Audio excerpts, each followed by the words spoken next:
Are you an anime fan? Then you've heard this clip. What are you wearing that for? Oh, those pesky patriarchal societal demands were getting on my nerves, so I changed clothes. Give it a week, they'll be begging you to change back. Obviously, this line has been significantly altered from its original Japanese. 何ですかその格好。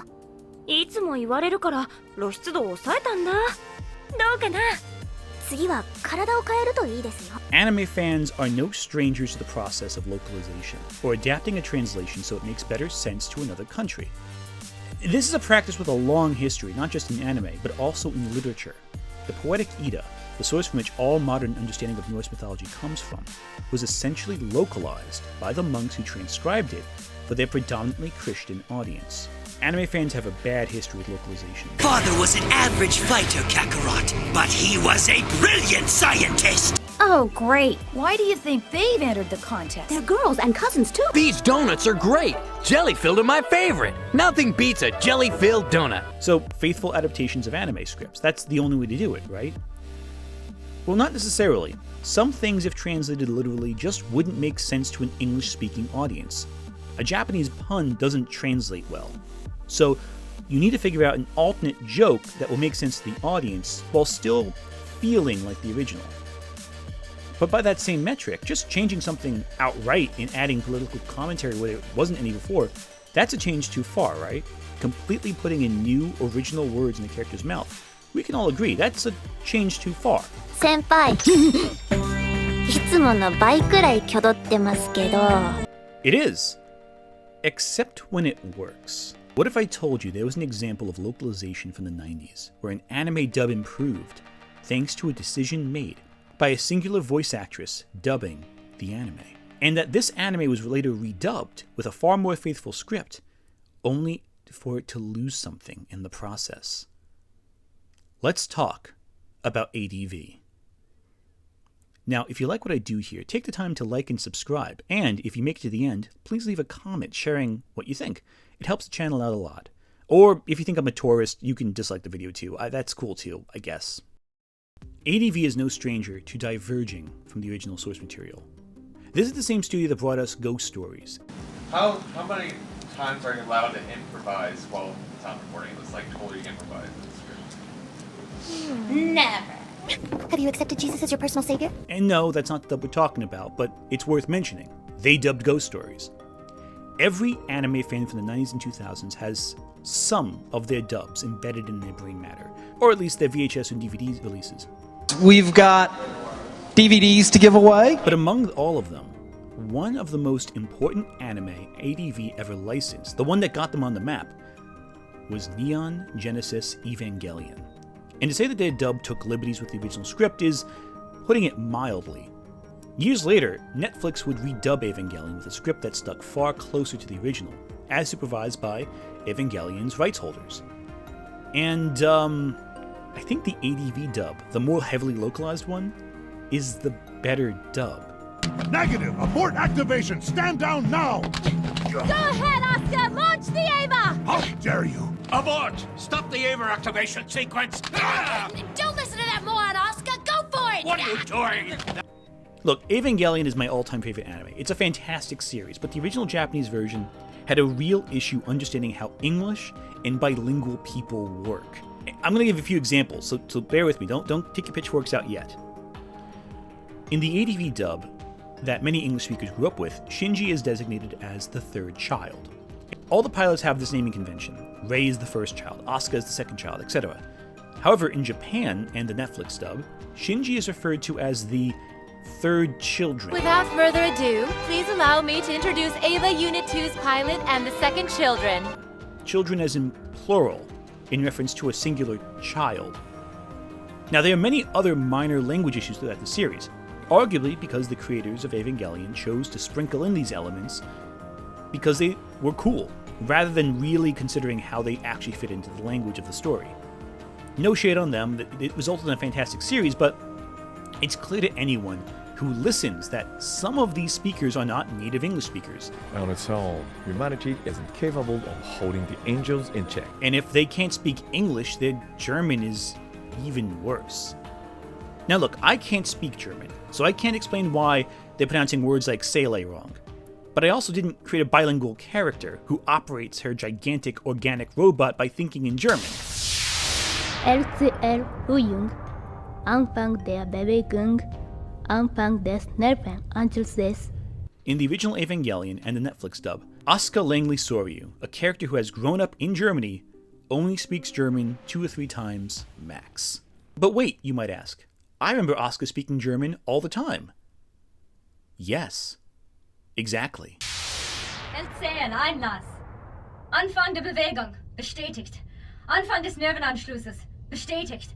Anfang nächster der Herzmonitor. Bestätigt. Synchro Start nun. In the ADV dub, she sprinkles in German in all of her sentences. She's constantly talking in German, and the reason for that is thanks to the localization process, or rather, one actress's improvisation. Playing Asuka from Evangelion, and it's a character that I've been playing now for a pretty long time, I think about 17 years. Tiffany Grant is the voice actress for Asuka in the original ADV dub. I think of her as my little kind of bratty kid sister in a way. She knew German, so when playing a German character, she brought her own knowledge to the role by offering to say a few lines in German. Okay, fake! Don't Sorry! You deviant! Why do all boys have to be such a bunch of perverted jerks? Perverse idiot! Now, this probably would never fly in today's dubbing landscape. It just wouldn't. We can tell this because when Netflix redubbed the series, Asuka's new voice actress, Stephanie McKeon, avoids doing any German other than the one scene in all versions where Asuka speaks German. LCL Füllung. Aktivierung jetzt starten. Nervenverbindung initiieren. Die Plugsuits jetzt aktivieren. Synchronisieren. You can be the judge as to which German sounds best. LCL Huyung. Aktivierung jetzt starten. Anfang des Nervenanschlusses. Bestätigt. Synchronisieren. Nun. Only one version, ADV's dub, sprinkles German throughout Asuka's dialogue. And I think this undeniably informs Asuka's character. It reinforces how Asuka stands out from the rest of the children in Tokyo 3. I mean, obviously Asuka stands out. She's a ginger European person in a Japanese school district, but her speaking German adds to meaning that was already present. This change better communicates Asuka's biracial nature. The argument I see against a lot of localization is that it adds political or philosophical ideas that exist outside of the original text. In this case, however, Grant's Asuka takes something that was underutilized in the original and expands upon it. I've really hit rock bottom when I get sympathy from a loser like you! But I think we need to touch upon something very particular that a lot of people discussing localizations ignore. Why was ADV allowed to add in so much German while Netflix wasn't? You're thinking in Japanese right now, aren't you? You have to be thinking in German, you idiot! As time goes on, the anime industry has become more international, which means that Japanese companies are more mindful of the changes made to dubs. You know, back in the old days, companies like 4Kids had free reign to do whatever they wanted, and 4Kids is just the tip of the iceberg. Famously, the French company AB Group got the chance to dub over some of Dragon Ball Z's movies and specials. This dub was distributed on Cartoon Network in Ireland, the UK, and other areas. The dub was,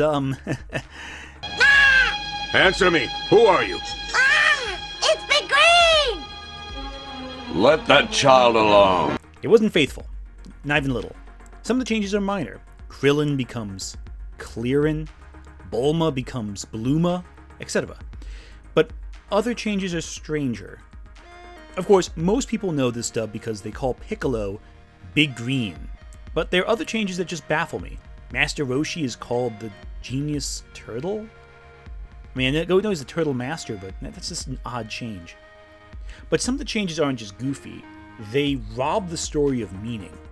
The Saiyan race becomes the Space Warriors. Super Saiyans? Super Warriors. The Dragon Balls, the titular magical items, become Crystal Balls. Why would you not just call them Dragon Balls?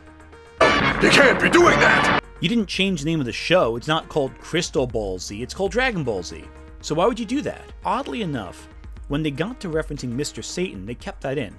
I guess the AB groups just got Satan mania like the rest of us. Satan! Satan! Satan! Satan! You don't need me to explain how this is vastly different from Asuka speaking German, but I do want to emphasize this dub came out after the ADV dub of Evangelion came out. The AB group dubbed DBZ from 2000 to 2003. That's significantly after the Ocean Group and Funimation started their work on DBZ. ADV's Evangelion dub came out in 1996. So we can see, even at this early in the dubbing process, how localization can be a positive for anime or a negative. It's pretty clear between the 4Kids dub of One Piece and the AB group's dub for DBZ why the localization process got a very bad rap early on. Because these were, what we're told, were reflective of localization. Bizarre changes that removed meaning rather than added to it. These donuts are great! Many anime fan subbers at the time wanted to release authentic, raw iterations of the anime they wanted, in opposition to these localization processes. And you know what? They were right. In many cases, it was absolutely necessary for fans to take matters into their own hands. A great example of this is Sailor Moon. Sailor Moon had been mauled in the localization process. Most notably, several LGBTQA characters, from Sailor Uranus and Neptune to Zoe Sight to Fisheye, were censored in one way or another. So naturally, the fan sub of Sailor Moon allowed many fans to experience the series in a meaningful fashion. In fact, it was only thanks to fan subbers that the final season, Sailor Stars, was available in the West. It was never dubbed, not even when they re-released all the original cuts of the series. Again, I think ADV distributed that, along with Pioneer. But often, fan subbers who were less experienced with localization drafted these clunky sentences that just didn't clearly communicate what was happening to the audience, or at least not communicate in a way as clearly as a slightly altered sentence might. Some of the characterization is lost in these overly literal translations because nuance, humor, tone, etc. are harder to translate than the literal meaning of words. And some wordplay jokes are really hard to translate, literally, since humor is a cultural, subjective thing. As a result of this, many fan subbers included tons of footnotes and notes on screen at the same time to explain the joke. If you have to explain a joke, there is no joke! And other times, the attempts to just translate it raw resulted in some really odd lines. But sometimes the attempts to translate, or rather not localize, become really, really funny. That's not even getting into how some fan subbers made attempts to localize their anime to make them look more adult and edgy. Take this Dragon Ball Z fan sub, where they try to make the show sound more adult by making Vegeta say fuck a lot. Now, Vegeta saying fuck doesn't really add anything. It's just swearing. It doesn't change the meaning of what he's saying, he just says fuck. I wouldn't say any of these are meaningful changes, or meaningful non-changes, but Asuka speaking German is. It does add something that was missing from the original. Not by a lack of attempt, but by a lack of German-speaking ability. It's totally overrated, and it's all just for show. In any event, anime companies in recent years have become more involved with the translation process. For many years now, anime are produced by production committees who co-finance projects to get them released. And recently, companies like Crunchyroll, a subsidiary of the Japanese company Sony, and Netflix have become involved in production committees, meaning that the Western release of some animes is baked into their very production. Now on top of that, all distribution companies need to sign a licensing agreement for international distribution. This means that a studio can choose to do a final review on all changes and localizations made. Crunchyroll themselves admit that during the translation process, they will have active conversations with their licensors to gain approval on things as minute as character name spellings and when to translate song lyrics. Then it's sent to the ADR scriptwriter, and this is where a lot of people misunderstand how localization works. The ADR scriptwriter adapts the translated script for the dubbing process. This usually means they have to rework some lines to make sure the words match the mouth flaps. But if any drastic change is done, it has to be resubmitted to the translator, who may need to go back to the licensor for further confirmation to make sure nothing strays too far. This is why you'll sometimes see ADR scriptwriters talk about how they don't speak Japanese. For their jobs, they don't have to. It's like saying, why would a graphic designer have to know about copywriting? Or why would an accountant who uses a calculating program need to understand programming? They're different points of the pipeline. The point is, however, if an anime makes drastic changes that seem odd, the original license holders have to agree to it or have to opt out of giving guidance. This means for Kobayashi's Dragon Maid, this line, Those pesky patriarchal societal demands were getting on my nerves. yeah, they signed off on that. Kyoto Animation had to agree to it on some level, or at the very least, not care. So either they supported the change, or they didn't care. And if they truly disagreed with the alteration, they could have rejected it. But they didn't. And that's an important note to make. Because basically, like, every once in a while you can say, hey, I have a really great idea for this line, if you think you can punch up the line that you're working on or whatever. But the director always has the yes or no on that one. Usually it's read what's on the page, Monica. But you know what? Kobayashi's Dragon Maid, that came out in 2017. It's probably only recently that anime studios got that involved in anime dubbing, right? Well, depends on what your perspective of recently is. Let's consider Hayao Miyazaki's awful experience with localization with the first release of Nausicaa of the Valley of the Wind. Warriors of the Wind, the most fantastic family adventure of their time and all time. Rated PG. Manson International released their dub in the late 80s, though you'd be forgiven for not realizing Warriors of the Wind is just Nausicaa with several major alterations made. This was common practice back in the day. They just cut up anime and redistributed them. Some better than others. Robotech is fondly remembered. Warriors of the Wind is not. The whole film is barely recognizable as the original product. When the Weinsteins wanted to make significant alterations to Princess Mononoke, Miyazaki famously mailed Harvey Weinstein a katana with a single note included: no cuts. Miyazaki entered into a licensing agreement that didn't suit him once, and he never did it again, to his benefit. Kyoto Animation has been involved in localization for over a decade prior to Dragon Maid, so frankly, their choice not to reject that line speaks volumes about how little it mattered to them, despite how much it means to the Western anime fanbase. But hold on, you might say. Maybe Kyoto Animation didn't think anything of it at the time, but now that the series was put out, and they could see the dub in context, they might realize how ridiculous of a change it was. But, it was already dubbed, it was too late, they couldn't do anything about it, right? Well, no. Because anime studios that have allowed major dubbing studios to fully dub an anime and localize it can reject it. It has happened before, where an anime dubbing studio has released a complete dub of a series, only for the studio to go, yeah, I don't want that. Redo it again. You must redo. Do you want to know an example of what I'm talking about? It's Evangelion again. That's the hint. It's always Evangelion. The third rebuild of Evangelion film was originally distributed by Funimation in theaters back in February 2014. The subtitled release had already taken place in AVCon back in July 2013. But the home release for both the dubbed and subbed version of Rebuild of Evangelion 3.33 didn't happen until February 2nd, 2016. That's right. Groundhog's Day 2 years later. And trust me, I feel like I'm on Groundhog's Day talking about this. So why did it take so long for Rebuild to come out? Well, the dub and sub were completed 2 years prior to its physical home media release. Studio Kara, however, had the dub pulled and relocalized and re-recorded to be more faithful to their original intentions. Even later on, the entire Rebuild series was redubbed again for the Amazon release. This means that this film, the third Rebuild film, it was dubbed 3 whole times until Kara was like, yeah, we'll go with it. That's a load of bull! Yeah, if a studio doesn't like a dub or localization choice, it doesn't matter how much time passed. They can change it.